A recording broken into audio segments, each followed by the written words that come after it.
Bom dia, meu amigo, tudo bem com você? Gente, hoje eu quero conversar aqui um pouco com vocês sobre intervalo entre revisões e a questão da enxameação, né? Qual o melhor intervalo quando o objetivo é fazer controle e enxameação por meio de revisões.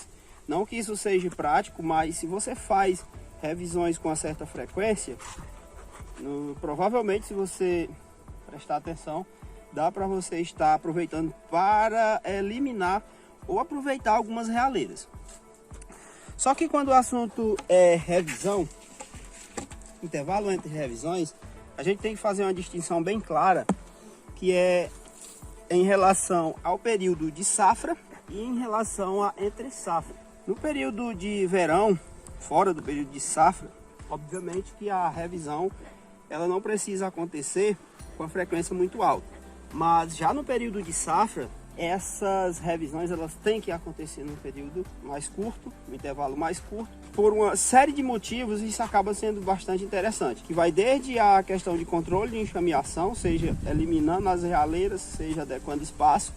Mas no verão não tem necessidade da gente estar fazendo, no período de escassez, né?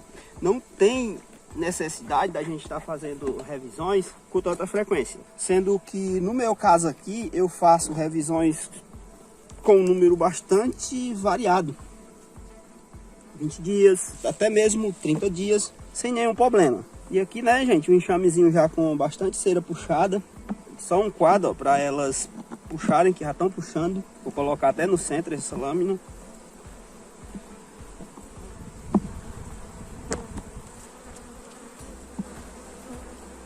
E aqui, gente, tá no período de safra.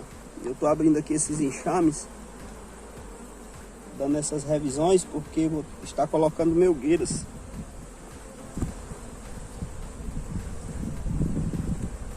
Já puxaram, né? Eu vou colocar essa lâmina aqui, central. Elas puxarem ela. E voltando aqui ao assunto, né? Revisões. Depende muito de cada um. Mas o intervalo de revisões no verão, no período que não está entrando néctar, que não está entrando pólen, eu costumo fazer de 20 a 30 dias. A gente tem que estar fazendo revisão todos os meses. Mas fora isso, não tem necessidade, né, de estar fazendo uma revisão com muita frequência, se não for no período de safra.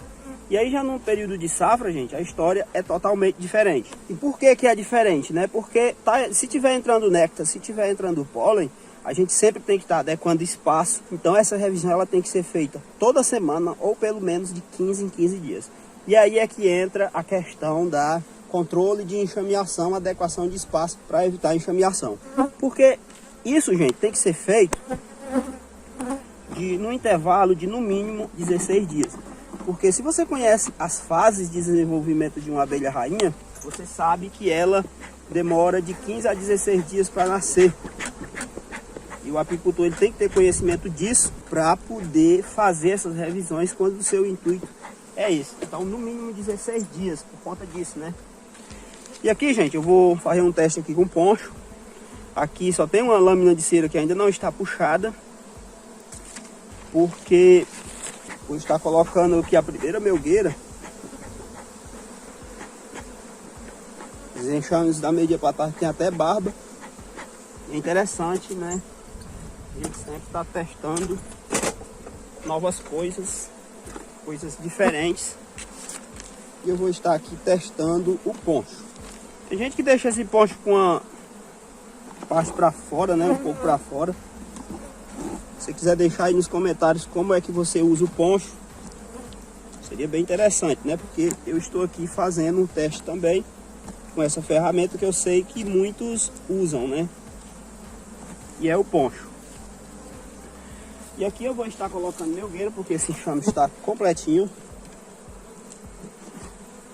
Adequar aqui espaço, né? E aproveitar para fazer esse teste com o poncho. Então, gente, quando o assunto é intervalo entre revisões, a gente tem que ter essas distinções muito claras, né? Período de safra, período de entre safra ou período de escassez. No período de escassez, 20 a 30 dias eu considero o período adequado para você estar fazendo revisões, principalmente para observar, né, se não está tendo ataques de migos naturais, como traças, própria varroa. Tudo isso é interessante a gente estar acompanhando para saber se está tudo ok com o enxame. Já no período de safra, né, você tem que estar abrindo pelo menos de 15 dias ou uma vez por semana para adequação de espaço, mas geralmente não consegue, né, fazer isso uma vez por semana. Quem tem muitas colmeias, principalmente, acaba demorando um pouco mais, mas o ideal é pelo menos de 15 dias para estar adequando espaço.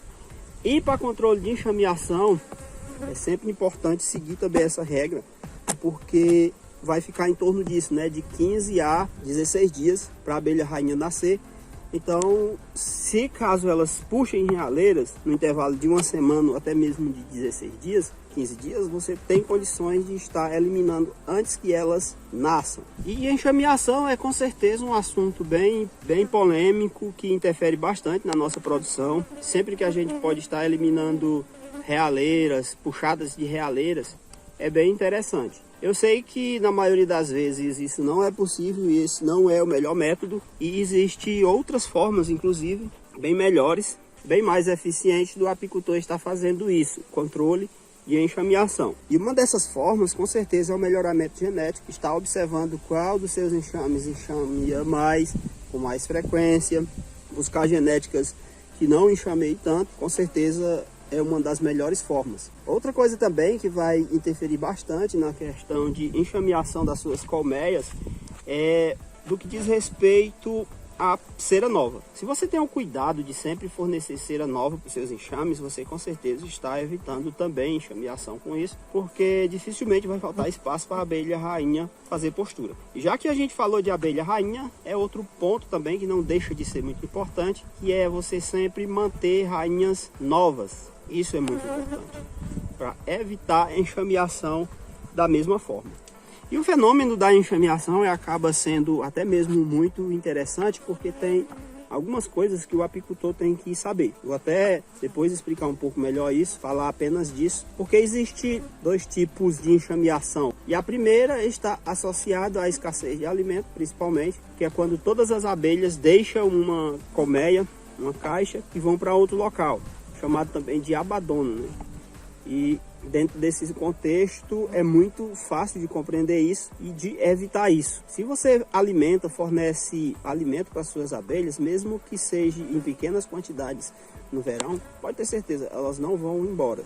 Isso é muito fácil de controlar. E também tem a enxameação reprodutiva, né, que é a mais prejudicial.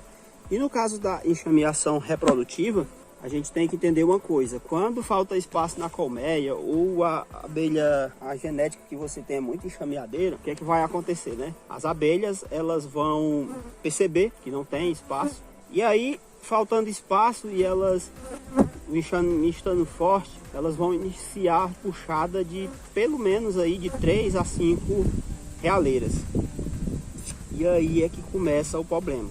Porque quando nascer uma princesa, o que é que acontece, né? Essa princesa vai embora, essa princesa vai nascer, e antes da princesa nascer, a rainha velha, ela vai embora com parte do enxame, alguma das abelhas campeiras, e fica para trás a caixa, né, com a princesa que está prestes a nascer. E aí, quando essa princesa nasce, pode acontecer duas coisas, né? Ela eliminar as outras realeiras, ou ela ir embora com parte do enxame, geralmente a metade. Mesmo que só uma dessas coisas aconteçam, você já percebe que é muito prejudicial, né? Porque você pode perder até a metade do enxame quando isso acontece. E aí, se isso acontecer mais de uma vez, o enxame vai ficando fraco a um tal ponto que você fica com um enxame muito pequeno, né? Capaz de produzir alguma coisa. E esse enxame que vai primeiro, a gente chama ele de enxame primário, o que vai segundo, secundário. E se acontecer a mesma coisa nas outras abelhas rainhas que vão nascendo, terciário e assim por diante. Mas lembrando, né, pode ser que ela mate as outras que ainda não nasceram e fique ali na colmeia. E pode ser que esse processo aconteça mais de uma vez, até que alguma delas fique na colmeia que está enxameando. Então isso é um ponto bastante interessante que o apicultor tem que ter cuidado, porque isso pode acontecer. Então, meu amigo, se você não é inscrito no canal, se inscreva no canal.